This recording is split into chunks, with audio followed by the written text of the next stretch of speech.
Show. Talk radio to thrive by.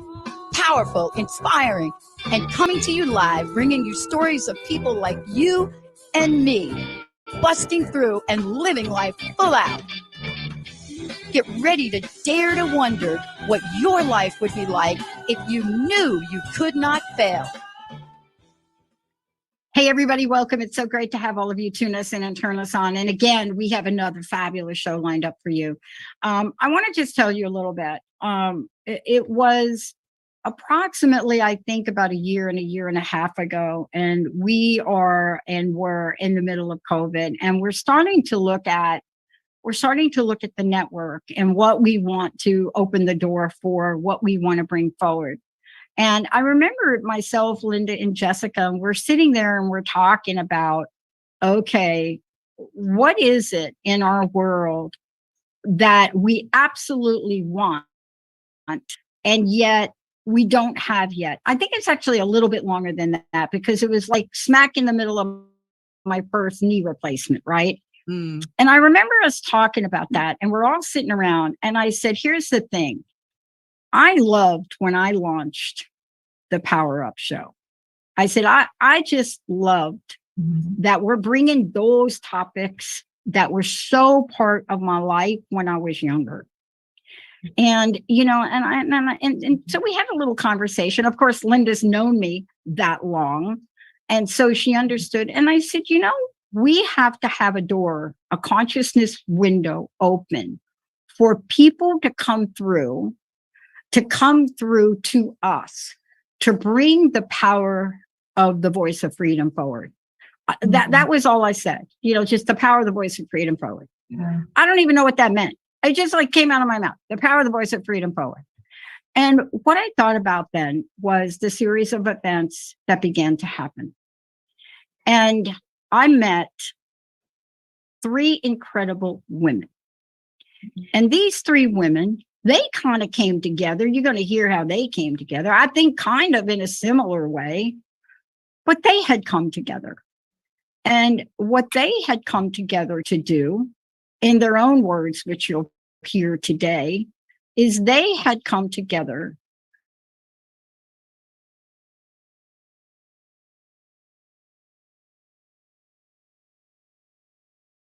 to bring conversation, a space for conversations about personal transformation, antiracism, activation, and accountability.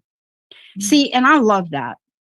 And when you look at the shows that these 3 women are doing, and you look at what they're taking on, and you're looking at the conversations, and you're listening to them, what you find in why people come together and why it is so important to bring different people together that may not always agree, is what you find is something so much greater than the individual. Now, I got reminded of this yesterday in a pre-record I did with Dr. Crystal Lee Crane. And I cannot believe some of the stuff that came out of my mouth, that came out of her mouth, that is just been kind of there. But what is it that we can do to go beyond that? And what I mean by that is go beyond that, to have a place where we are educating, where we are coaching, where we are teaching, where we are learning. Today's show is Activism Through Coaching Model, a catalyst for true, I want to say allyship. I think that's correct, with my very special guests. But they're radio hosts, they're TV hosts in their own right, Anita Russell, Mavis Bauman, and Gail Hunter. These are the 3 women you're seeing on the screen today. And I cannot even begin. I could go on, but I don't want to. You're going to get to know who they are, what they stand for, and what it is they have a vision in action for today. Because when we think at a coming together of sorts, does the old way work? Or do we need to literally tune into an energy that is so much greater than any one of us? Thank you so much, all of you, for joining the show today. It's great to see you. It's great to be here. Yes, it's wonderful to be here. Yeah, thank you. Do y'all remember some of the first meetings we had, and we were like, oh, maybe we should change the background, or I can't get my camera to work, or I was just remembering, and then I'm watching the evolution. And, what I love about this, and I want to start with this question, activism through coaching model, I want to talk about, but I want to get the underpinnings of that. And Anita, I want to start with you because I think it took all of you to get your feet in the game, then to realize, oh, the shoes I'm wearing, they don't fit right. We got to get bigger shoes, right? And then you're sitting there and you're thinking to yourself, now, wait a minute, are these shoes going to help me crawl, walk, or run? And I'm talking today about running. Anita, tell me about this for you. What has this evolution been like for you to be able to come here forward and talk to people about what is being created in the minutes that we're speaking now? Absolutely. So just to give the listeners a little hint of background, two things that happened in 2020, you all have heard this story from me, but two things that happened in 2020. Number one was my grandson, Cairo, was born on March 14th, 2020.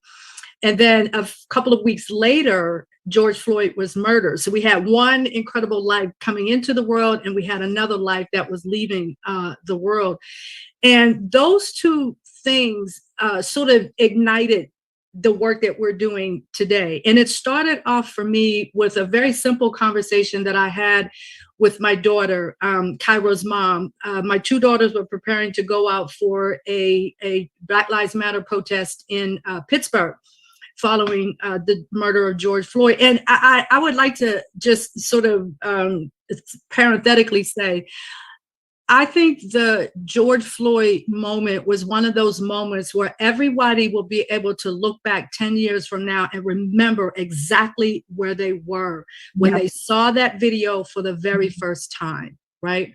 So my daughters are preparing for a march. And my younger daughter, she's very expressive sometimes in her emotions, and I can tell like that when something is bothering her. So I sat down with her, we had a conversation, and we talked about the fact that in my lifetime, right, in that moment, 3 generations, my mother protested, I protested, and now my daughters were preparing to protest. But our attention was really on whether or not Cairo, who at that time was about 3 months old, whether or not Cairo was going to have to protest in his lifetime. And that question just opened something up inside of me. And once it came out, I couldn't put it back. And so that became the Cairo question. And the Cairo question became sort of that spark, like I said earlier, that really started this work to go. Because what I realized is, what I want the answer to that question to be is no. Yeah. Cairo does not have to protest for his birthright to peacefully and freely exist in the skin in which he was born. So that question just took on like such a big dimension for me. And out of that, I wrote a book called Cultivating Change from the Inside Out, The Power of Being Human. And then from there, I created this Activism Through Coaching Model. Then I got Mavis and Gail involved in the whole entire thing. And just to, the last thing I'd like to say before I allow someone else to speak is, the reason it's activism through coaching is because that's what I do. I'm a personal transformation expert, and I help people to kind of figure out where they are. Because sometimes people don't even know where they are. They need help just to kind of define the space that they're currently living in. And then figuring out, where is that place that I really want to be, and recognizing that there's a gap in between. And that gap in between is where coaching happens. It's where personal transformation happens. And so doing the work that we're doing in response to the Cairo question and anti-racism activation, as Pat had mentioned, it made sense for me to kind of look at this through that activism through coaching lens, because it's what I was doing, being an activist, but then I'm also coaching, but really, really helping people to look at themselves and understand, where do I fit in personally in all of this stuff with the George Floyd murder, the January 6th insurrection? Where do I fit in with all of that. Yeah. My gosh. Thank you for sharing that, because that really is at the bottom of so many things. And thank you for setting the backdrop for what we're about to talk about, because we don't even know what we don't know sometimes. And I never thought in my life, I will tell you this, and I'm telling you, I'm swearing it like it was yesterday.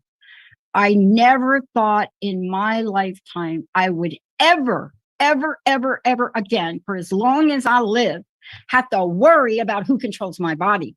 I thought, been there, done that, got scars from it. But there's something happens when we just take our foot off the pedal a little bit. And I don't mean about being angry. I mean about consciousness and awareness. And that's really brings me to Mavis and Gail, because here you both are now. You have become part of an energy and a team of this.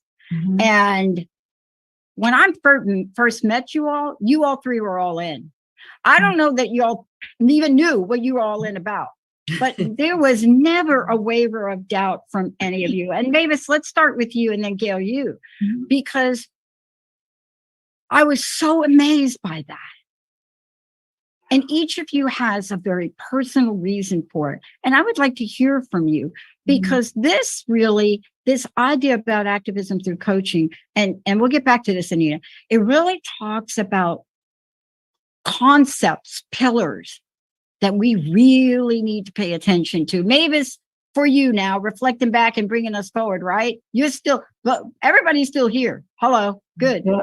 Yeah. Yes, I'm here. I'm going to start not so early this time. I'm going to start with the activism through coaching concept. Yeah. I would not have ever called myself a racist. I would not have thought I had any racist beliefs. But working with Anita and Gail, I have been in this environment now where I do get to look inside and see what beliefs I have that are still there. Some of them manifest even in just a physiologic reaction to being around people of color. It's like, where did that come from? Right. I never, before this podcast, I never noticed that was happening. I guess I thought it was just protective or something, but why? What did I think I had to be protected from? So this process of using Anita's coaching skills has just been the biggest blessing. She uses the term, we have to have courage. It just hasn't. The only courage it's taken for me is to be on camera. Oh, I do remember that. Yeah. I do. We all remember that. Yeah, right. I made a big deal. But the everything I learned, to me, is such a gift. It's a gift. I do not want to be part of the racism in this country and in the world. I don't want to be part of it. And the things that I'm learning are just so helpful, and they're just filling me with more and more love for people, for the differences in people, which I've always appreciated, but it's much more distinctive now and more powerful. And also it really does. And from what I can tell, it's given all of us a new way of speaking. It's given us a shining light on new conversations. I'm not kidding when I said I never thought that I would be sitting here thinking about doing an entire show for myself that focused around things that I had to fight for 40 years ago plus. But we do, because when we take our hands off the wheel, right, somebody will grab it and they will steer that car. And they may not steer that car in the direction you want to go, but I love what you shared. And I love how bold we can be about talking about the honesty of ourselves, because guess what? We all got that in there. I don't care. We all got that in there, right? Yes. Gail, now I know when I first chatted with you, right? You had reasons for being here. You're still here. What has this been like, and what does the activism through coaching model mean to you? The model It's not an unfamiliar model because as a psychotherapist in my practice, I have been blessed with the ability to work with so many amazing people and helping them transform their lives, but the paradigm of their lives in so many ways so I have always been a part of that with others. But it means the ability to step up with that courage and to look within, to really look within deeply. It's like looking in that mirror, right? And that as you do that, you have to see what's really there, whether you want to or not. And sometimes it's hurt, and sometimes it's difficult, and sometimes it's not so difficult. But it's getting that honest with ourselves that as much as I am very anti-racist, I grew up in a family that they were quietly racist. I've noticed it that was very vividly and openly racist.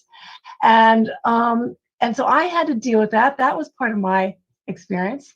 And I went through the late 60s, early 70s and the protesting and for a variety of things, including civil rights and the Vietnam War and feminism and Roe versus Wade.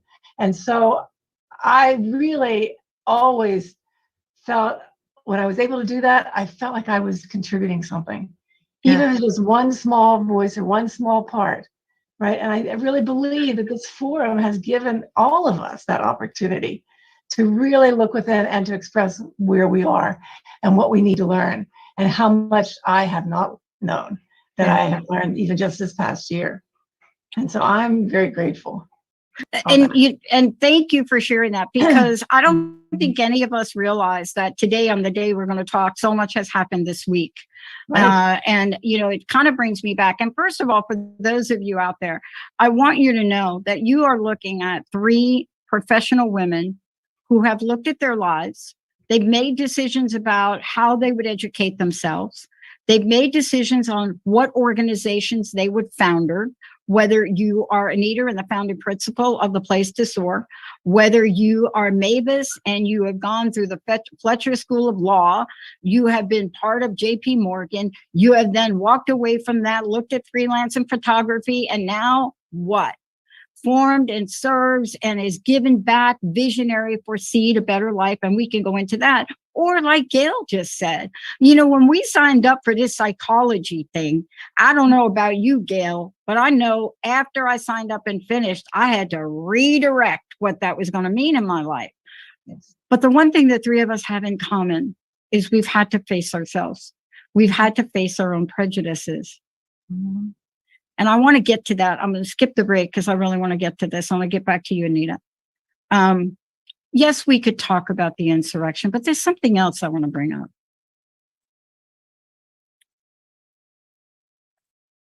I don't know why I'm still shocked. Fred said something to me about a year ago when I found out about grandfather's heritage. Secret in the family, people. How do you keep a secret that your grandfather was a farmer born in Brazil, changed his name, got rid of the non-vowels, put it back? How does a family keep that secret? Well, you keep it because you don't think there's going to be an internet. And you don't think there's going to be ancestry.com. And a friend of mine said, how do you feel about being Latina? I said, what? So now, that is just another conversation for another show. Because is there really a feeling? Is there a feeling about that? Am I ashamed and embarrassed? Do I feel like I'm too late in the game to even say that? What keeps us away from owning every aspect of ourselves, including the racism part? Now, here, Anita, I got to throw this back at you. Because if there was a coaching model that we could bring in and we could talk to people that sit in the congressional hall, I think it would be this one. Because here's what happened this week. Mm-hmm. There was a bill on the floor to try to protect same-sex gay marriage, but that wasn't the only thing in the bill. Mm-hmm. There was a clause in there about interracial marriage. Mm-hmm. And I thought, what? What do you mean? What do you mean that could be banned? You see, do you understand how my mind is being blown right now? Mm-hmm. Okay, I know there are other things in that, but I got to hang on to those too. We always knew that the gay marriage thing was going to come up time and time again. Never thought Roe v. Wade would come up, but helped me understand the degree of ignorance by which we live in a world where a government can shine a light on the fact that interracial marriage may be something you can go to jail for. Hello. I am with you 100%. When I read that, it blew my mind. I didn't believe it. Right. Did you believe it?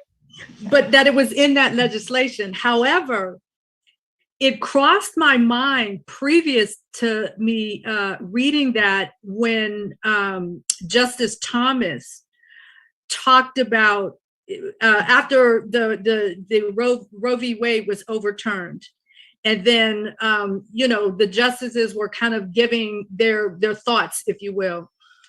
And I think it was, I can't remember which one of them it was, that was basically saying, no, this is it. This is just, we were just looking at Roe v. Wade. We're not going to look at anything else. Justice Thomas said, oh, no. There are other things that we can take a look at, which included the gay marriage, things like contraception in marriage, which I don't even know how is that even a thing? Contraception in marriage. But the one thing that jumped out at me that he did not allude to is interracial marriage, because he's in an interracial marriage. Yes. And so it just kind of blows me away that you want to place this lens on other people by saying, well, maybe we shouldn't have this, or maybe we shouldn't have this. But then the piece of it that relates to you directly, because in my mind, if you're thinking about these things in those types of almost absolute terms, how can you leave interracial marriage off the table? You left it off the table because now you're talking about you personally. So you can't leave it off the table when it's focused on you personally, but then you want other things to be on the table when it's focused on other people. Like, that was what clicked in my mind. It's like, well, if you're going to visit that, why are you leaving this one out? Oh, I'm not going to leave that out because I'm in an interracial marriage. Like, how does that even make sense? Yeah. But I want to hear from the other ladies too. I mean, were you like me? I mean, I consider myself kind of up to date on stuff. I'm not I don't glue myself to the news, television, or any of that. But I didn't even think it was a thing we had to protect. I mean, come on. And if that is a thing we have to protect, come on and crawl out under the rock, because we already know that the Senate didn't pass the equal pay bill. We already know that this is just a level of crazy town that I had to pinch myself. I said to Linda, what year are we in? Right. And she said, I think we're back to the year where you were marching every week. Richard Nixon was the president. Right. I mean, she went on. Yeah. Okay. Mavis and Gail. See, let's talk about this for a minute, because I want to get to what anti-racism activism and the journey is about, because we are talking about that. There are bridges that we cross in our life, and we have to make a decision. This morning, I did an interview where we make a decision to be happy. I want to talk about this. That is one thing that we can do. But we also have to make a decision about what is not negotiable for us. And then, are we going to do anything about it? Or we are just going to zip our lips and just not say anything, Mavis? What are we going to do? Help me here. I'm not going to zip my lip, but I think it's kind of an American characteristic to be a little bit passive because we've been so safe. And then we are shocked when something like Roe v. Wade being overturned happens. I don't know if you've seen the film Who We Are. Jeffrey Robinson talks about the journey toward anti-racism, how there have been successes, and we're going up this hill, and we're doing well, and then we fall back. Yeah, we're doing well, and we fall back. It's just unacceptable. In my mind, I was thinking, oh my gosh, in my life, we've made a lot of progress. Well, right now, it feels like it's all being taken away, and it's shocking. It's just shocking. And I appreciate the opportunity to be in this space because I'm just not a very outspoken person in terms of protesting and that, but I feel differently now about these issues. We have to be involved. We have to be vocal. And I think there's a lot of people like me. We care deeply, and our voices are not being heard. Yeah, Liz Cheney, everything on her plate is now like in the back burner. Career, 20 points behind in Wyoming. Ask her if does she care? Yeah, but okay, I want to pop this over to Gail, because Gail, I want you to talk about this too. Mavis, you're right. I mean, somebody said to me, people say things to me. So you get a sense that people will email me and text me and they would just say stuff to me, right? Like they just say stuff, just like stuff. They're like, I heard you do that show. I also heard you say you're not going to go out and protest again. So you're going to do nothing, Pat. No, I didn't say that in the interview. That is not what I said in the interview. Right. But Gail, look, you are like the rest of us. You are working with people. You understand what's going on in the gay community as well. You take a look at your life, and all three of you, what a life's worth of work and effort. And I got to ask you, from where you sit, do you feel like this is a step back? I hope not, let's say. But I know that from working with people, that change doesn't happen just like a straight line up. There's always resistance to change, right? So you want to honor the resistance and keep moving forward and keep moving upward. And so that's how I try to look at this. So, okay, so there's this resistance, and it's a major resistance. I never thought I would ever hear that, Roe v. Wade was going to be reversed, that somebody was going to dictate who I can love and who I can marry, that was going to dictate what my sexual orientation would be. I mean, all of the issues, right? Let alone that if I am whatever color skin I have, doesn't matter, right? It should never matter. And because we are all collectively, we come from the same source, we all are human beings, right? And we've lost that sense of humanity and that sense of humility, that sense of collectiveness that we have to begin to start looking at again. So what's going on here? So I'm grateful that filter has been taken off, because you can't change what you can't see, right? And that's whether that's within you or outside of you. Yeah. And so we see, and now we must do something different. Yeah. I want to talk to you three. We're going to take a short break, but I'm going to say something right now. I'm going to give everybody time to think about this, because most people understand the way I feel about things. And I will tell you this. I grew up in a family with a Republican dad and a liberal stepmom. And you should have been around those holiday dinners. Just saying. But what I learned from that is I learned the art of conversation.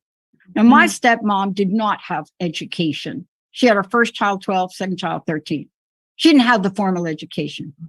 But you could not have a conversation with her and not know she was in a place of knowing about life, about good things, about the good and bad in just everything there is, about how to live in a world that has contrast and contradiction.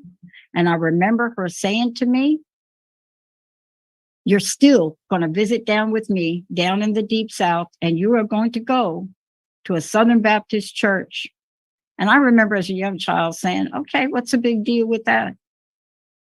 And then I went to a community of people in a very small town, like a teeny town, in grandma's house with no plumbing, like an outhouse and a potbelly stove. And we went to the church. And the Giles boys and us got called out on something, but that's another story. Called out right in front of the church for doing snuff by the railroad track. But here's what I learned. Why did my mom say that? It wasn't about the church. She didn't care about the church.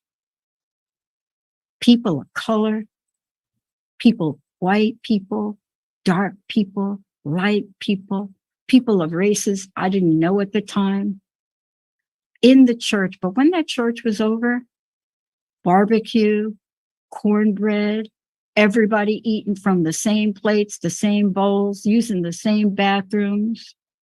And I thank my stepmom, who's looking at us right now and saying, girl, you better do me right. Let's take a short break. When we come back, I want to talk to you about this. Well, Anita's going to talk about it. Anti-racism activism journey catalyzes, and we're going to talk about allyship. And I want to say this. Thank you, Barack Obama, but I also want to thank Donald Trump. When we come back, I'm going to tell you why. Stay tuned. We'll be right back. All clear.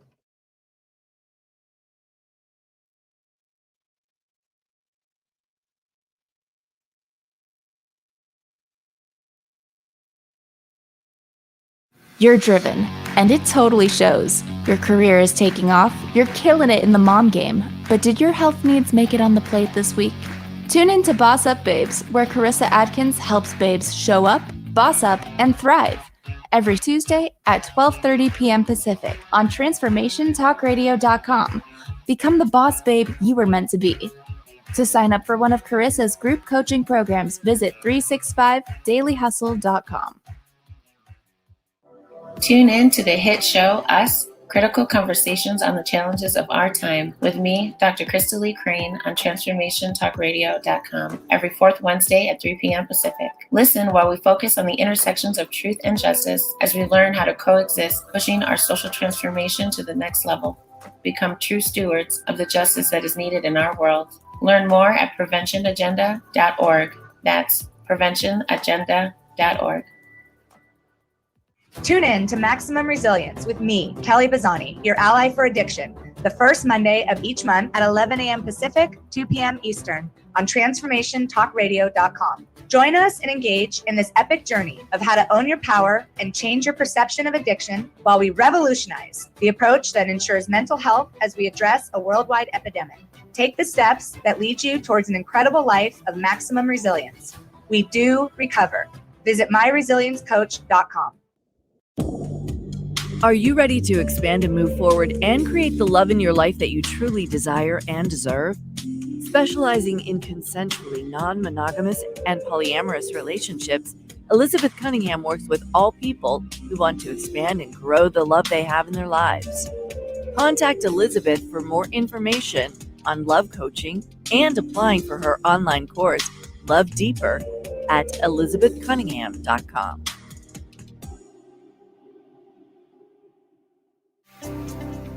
Are you ready to branch out? Take a leap of faith. Tune in to Get Rooted Radio with Erica Gifford Mills on TransformationTalkRadio.com to equip, empower, and enlighten yourself. Erica will energize and excite you to power up your passionate dream that sets your soul on fire. So, get fearlessly ready and get powerfully rooted in your yes to live it up, love it up, and let it go. Visit GetRootedRadio.com.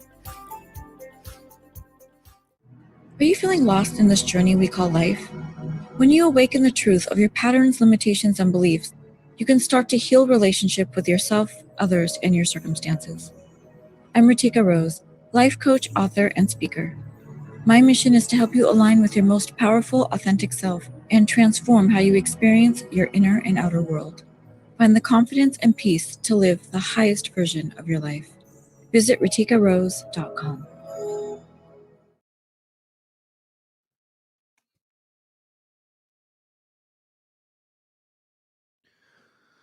The propaganda is you're starving, I'll feed you. You want me to come back in? Yeah, thank you, Benny. Great question, Micah. Hey, everybody, welcome back. Before we talk about this, and Micah had a great question, before we talk about the anti-racism activation journey and so forth, I would love for you all, first of all, let people know about your show. Let them know how to find out more about each of you. Anita, would you start? Sure, absolutely. Our podcast is called InflexionPoint Podcast, and I'm so happy that we're doing it on the transformation on this network, and so that makes it incredibly awesome. My website is The Place to Soar, and on my website is where you can find out a lot about the work that I actually do as a transformation expert, which I mentioned earlier. I do workshops, I do masterminds, I have an anti-racist social impact mastermind that I do. So that's the place to go to find out more about my work outside of the podcast, is theplacetosoar.com. Excellent. Thank you. Mavis, how about you? I'm proud to say that I'm president of an organization called Seed a Better Life, seedabetterlife.org. It operates for the benefit of genocide survivors in Rwanda. And now we're working with the next generation, their kids, and just how the genocide still impacts that country. Just a quick advertisement. I just got a call today from my colleague Deborah in Rwanda, and one of our students got a job in Dubai and is doing so well. I mean, it's incredible to go from nothing to that. So check it out, seedabetterlife.org. Oh my gosh. Gail, for you. Well, as a psychotherapist, you just have to look up under my name and you'll see information. But I also started a nonprofit called OMA, Center for Mind, Body, and Spirit. But we don't have an actual physical center yet, but it's virtual. But we do a series of lectures highlighting holistic practitioners all over the place. And we have a youth program for kids in the inner city that combines environmental issues, trauma-informed care, and artistic creativity. And we do a trauma-informed care training that we offer to places. And we also have a webinar that we do once a month for survivors of trauma, of different types of trauma, that we get on together who are survivors and as a panel, and we talk about different topics around it and a variety of other things. But so please, that's under www.omapittsburgh.org. I love it. Thank you. Oh, boy, amazing. I want people to know that, we're not just here talking, that we are people that understand the power of action. Now, we may not be 100% clear about what the action might be we will take moving forward into next year, but we will get clear. Before the break, I said a couple things, but I did say one thing. I did say it took two people, Barack Obama and Donald Trump, the election of Donald Trump. Without either one of those happening, right? One and not the other, what would the conversation have been? But you see, we learned so much from polarization. We learned so much from contrast. And then Micah asked us a question, right? Micah, you want to ask everybody that question again? Yeah. So my question is, Donald Trump versus Hillary Clinton was the first actual election that I was able to vote in. And from my perspective, at least the reason that Donald Trump had gotten elected was, for one, Hillary Clinton was a very unpopular candidate. And two, Donald Trump said the quiet part loud. So I think that is the quiet part, as in the propaganda, what the Republican Party has been saying for years. Yeah. And you're right, because, I think Hillary's lesson is she said the loud part quiet. And I think let's just take Micah's comment, because it really does point to, anti-racism activism journey. How do we talk about this true allyship? How do we really get to that? Right? Because now it's out. I think that the gentleman last night, the representative from Illinois, one of them said, the elephant's in the room. Right. I love that expression. Right. The elephant is now in the room. The anti-racism elephant is in the room. I'm not saying it hasn't been there before, but it was like a mouse. Like now it's an elephant, Anita, right? It's absolutely an elephant. And, sort of that whole thing with the elephant in the room is that people, even though it's big, it's massive, people ignore it. But we're in that place now where we cannot ignore this. And the way that I look at a lot of this is between COVID-19, George Floyd, the fact that Barack Obama was our president, and then we got Donald Trump next. All of those things actually opened up this Pandora's box. And all of this stuff flew out, and now it's in everybody's faces. And that is the elephant that we're talking about. It's in your face now, so you can't ignore it. And I think if I were to say that there was something good that came out of Donald Trump's election, it would be that it blew the idea that we were living in a post-racial society completely out of the water. It just blew it completely out of the water. And that we know now that elephant has been exposed, we know beyond of a shadow of a doubt that we are nowhere near being a post-racial society. Yeah. I want to get to this real quick, and I want to get to the comment that Micah made. No matter what you think, we know why Hillary Clinton lost. And we could spend a whole show on the construct of women not supporting women. That is a whole nother show. Yeah. That is a powerful show. I am actually going to do a show on that. But let me be very clear. 65,853,514 votes versus 62,984,829 is not an unpopular woman, right? There's something broken right there. But what's also broken is what Micah said. We can alter the minds of people by doing exactly what Micah said. Taking those quiet things and making them loud, even if they're not true. Then this is really where the work is. Mavis, give me your perspective on this. And let's talk about this idea of allyship, right? I'm not sure where to land on this question, but there's just something that's been on my mind today, and it connects to allyship, of course. We interviewed a woman recently, Rebecca Stevens Alder. She grew up in Sierra Leone and now works in Paris. And she said this powerful statement. She said, "I didn't know I was Black until I was 9." Yeah. And it's just such a shocking statement to hear. Like, how could you not know? It's because we created the label. And what I hope as, learning as an ally and continuing to do more work, that we can discreate that label and focus more on humanity as a whole, because our needs are all the same. We might have different opinions, different tastes, but not having compassion for each other is not working. It's not working. And, in the world that Trump uncovered, it exposed that lack of compassion and understanding for each other, among so many other things. Did I speak to your question, Pat? Of course you did. Of course you did. Of course you did. Because you see, the question is one where we're getting new realizations right now. We're getting new realization. Myself and my sister's 12 years older than me, and we grew up in an environment where the opposite was true of us. To the point where my sister was 12 years older than me, and when she moved out, she continued to live in the projects in Yonkers. I don't know if you all know anything about the projects in Yonkers.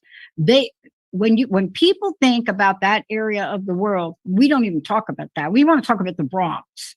We want to talk about, places like that. We don't talk about Compton. But I'm going to tell you where my sister decided to live and kept her door open in that arena. When my sister died, there were people lined up blocks and blocks to come see her, because she could have written the book on this. But if you ever asked her about it, she wouldn't talk about it. There was nothing she could say. And Gail, that's why I want to get to you. See, it wasn't a thing. Gay wasn't a thing. If she cooked a whole bunch of like this food and put on the table, people walked through the door. She didn't say like, "Oh, like you can't come in." Her children married interracially. You understand what I'm trying to say? Right. And I wish she were here to help me understand how she did it. But I know what she would say. She would say, what was in my heart was pure love for humanity. Gail, for you, this idea of allyship not being a noun, but looking at it, it's a powerful, powerful thing. And then we're going to get back to you, Anita, because there's an action required here, isn't there? Definitely. Gail, for you. Well, there has to be an action. What your sister did, she lived that truth that she knew was in her heart. She lived that truth of what humanity is, right? She just knew it. She just lived it, and she experienced it. And that's what we all have to get to, I think. But to get there, we have to begin to dismantle all the distortions and the inaccurate belief systems and wherever they came from. But we have to look in that mirror and see that within ourselves. And then be able to access that truth that I think came here with us each in our hearts. Yeah. I do believe it came here. And I love that my sister was 12 years older and didn't have that tainted. To be honest with you, I don't actually know how, because I know my dad's side of the family. I don't know how she did that. Anita, let's talk about this, because this is now a conversation where we move into a point of action. We already understand what the crossroad is. We have now more things on a plate than we did when you all started this show, right? Absolutely. Absolutely. And just kind of thinking about this idea of allyship, I read an article as we were kind of putting together one of our earlier episodes. And it was an article that was about that there's this rare group of people, specifically white people, who grow up in racialized environments, right? At the local level, if you will, their towns, their homes, and all of that. But they don't take on that posture of being racist. It's just something about some of those individuals. And I think the key for me is that love of humanity.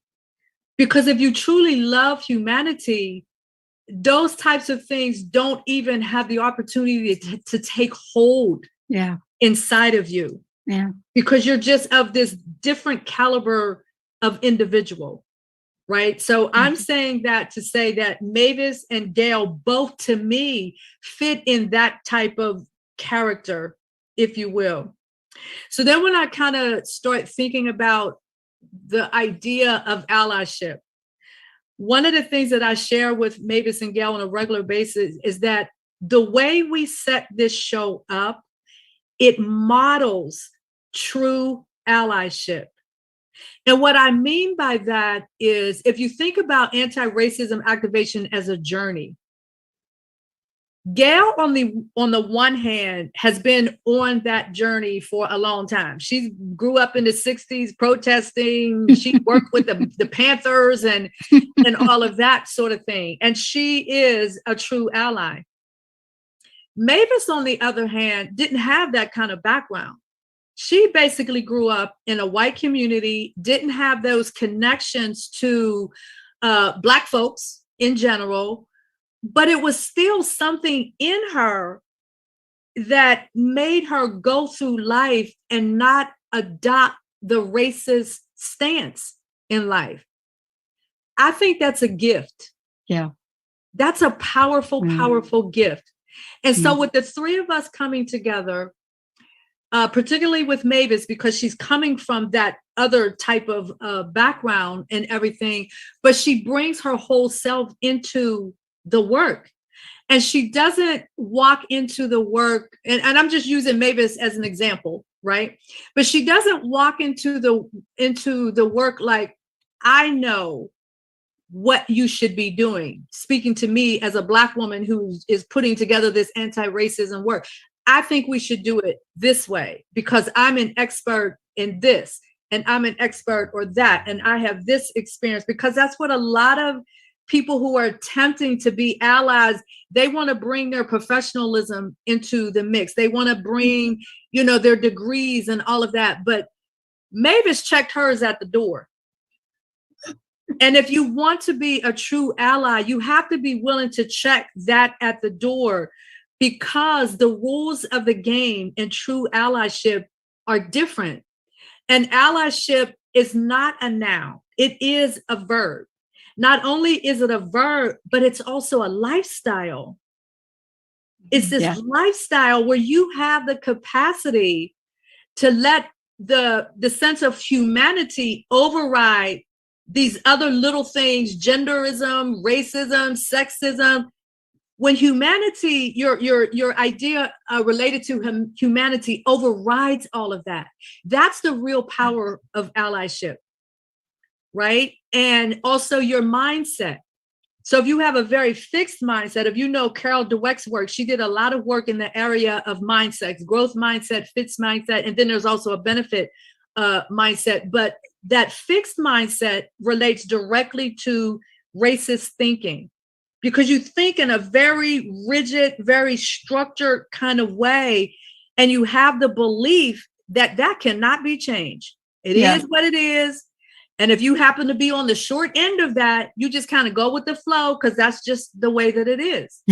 Right. Whereas if you come with a growth mindset, that's the difference between a true ally and a performative ally, if you will, is that the true ally is coming with this idea that something about me, I don't even know exactly what it is right now, but I feel like maybe there's something about me that I may be inadvertently doing that's contributing to the overall problems, the sort of that sustaining the systems and the institutions and the practices and all of that. What is it about me? Because I don't like that. So what is it about me that I need to change? What is that growth that needs to happen from the inside of me, starting off with my thoughts, my ideas, my beliefs, my attitudes? What are those things in relation to living in a racialized society? What are those things that I really think and believe? And then the other side of it is, what are those things that are emerging in my words, my actions, and my behaviors? You have to have that strength, inner strength within to be a true ally, because it's all about examining yourself and holding yourself accountable for the role that you decide you want to play in change. Wow. Aren't we lucky to work with Anita? Oh my God. I'm lucky to work with all three of you. I would also like, in the few minutes we have left, also to hear from you, Mavis and Gail, about your personal messages, where this has brought you, just the way, Anita, you did. You know, I asked my mama, I said, why did we move to Plainfield, New Jersey from New York? Now, you understand, we could have moved to any part of New Jersey, any part. And do any of you know the history of Plainfield, New Jersey? Plainfield, New Jersey is the home of where the riots began, contrary to what everybody wants to believe. But it is the home where the riots began. And I said to my mother later on in life, I said, I got to know why Plainfield. You could have moved anywhere, Mom. You could have moved to North Plainfield. You could have moved to South Plainfield. She said, yeah, she's from the South. So she said, yeah, honey, we could have. She said, but North Plainfield was way too white. South Plainfield was way too much of nothing. And I knew your two sisters would never go to high school. You'd be the only one. And I needed to put you with your people. And I just looked at her like, what? Now, this is this woman. Do you understand the underpinnings of a woman I really didn't get to know till later? And she was right. I would have been lost had I not gone to Plainfield. I would have not had friends. Let's hear from you, Mavis. Let's hear from you, Gail, because I was reminded of that thought 2 days ago. I'd forgotten asking my mom that question. Mavis, Gail, from you, how do you want to take us out? Take us out. Thank you all. Well, I do feel very grateful for the gift that Anita described. I cannot take credit for my curiosity and my affection for the Black community. It just was given to me. And I want to really make use of that. I want to see what I can learn about myself. And let me tell you, this personal growth has just been monumental. You know, I think I'm at risk of thinking I know like everything. I've been old enough, studied enough, but it's so not true. As Anita says, I don't know what I don't know. And this has just been a joy to go on this exploration. And I really encourage other people to do that. This is not an us and them sort of exercise. This is about each individual. And what role do we play in the way our society functions? Oh, I love it. Oh my gosh. Gail. That's true. That's right. That we each have the ability to make an imprint on anyone and everyone by just being more authentically honest with ourselves first and looking within, and being able to then be able to trust in what we hear and choose differently if we need to choose differently. Yeah. See the truth of even what is positive, but whatever that is, we have to take that veil off of our own eyes first and be able to look within and then begin to make those changes to actually to resonate more about who we truly are as a human being, and that what we came here knowing, what we came here with was not against humanity, it was for humanity. Yeah. I love it. Anita, last words? Allyship.